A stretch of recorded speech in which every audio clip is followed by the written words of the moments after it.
ராகுல் காந்தி வந்ததுக்கு அப்புறம் அடுத்த எபிசோட் ரிலீஸ் பண்ணலான்னு வெயிட் பண்ணிட்டு இருந்தோம். ஆனால் அவருக்காக வெயிட் பண்ணிட்டு இருந்தா ஜென்மத்துக்கு அடுத்த எபிசோட் விட முடியாதுன்னு தெரிஞ்சனால ராகுல் காந்தி எங்கே இருந்தாலும் சந்தோஷமா இருக்கணும்னு ஆத்மார்த்தமாக வேண்டிக் கொண்டு எங்கள் 3rd எபிசோட ஸ்டார்ட் பண்ணுறோம். சல்மான் கானோட ஹிட் அண்ட் ரன் கேஸ் 13 வருஷமா போயிட்டு இருக்கு. அவர் இந்த வேர்டிக்ட் எதிர்பார்க்கிறாரோ இல்லையோ, ஜெயிலில் கம்பெனி கிடைக்குமான்னு ஆவலோட இந்த வேர்டிக்ட் எதிர்பார்த்துட்டு இருக்கிறது நம்ம சஞ்சய் தத்.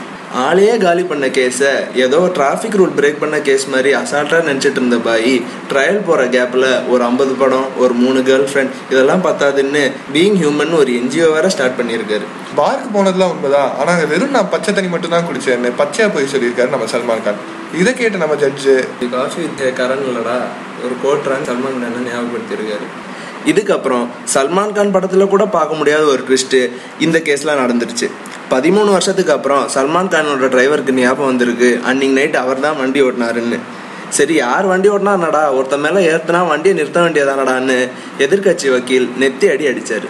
இவங்க படத்துல பாக்குற மாதிரி டம்மி வில்லன்ஸ் கிடையாது, நிஜமாலே மூளை இருக்கிறவங்க என்ன, இனிமே எதை பண்ணாலும் பிளான் பண்ணிட்டு தான் பண்ணும் அப்படின்னு முடிவு எடுத்திருக்காங்க Salman Khan and his legal team.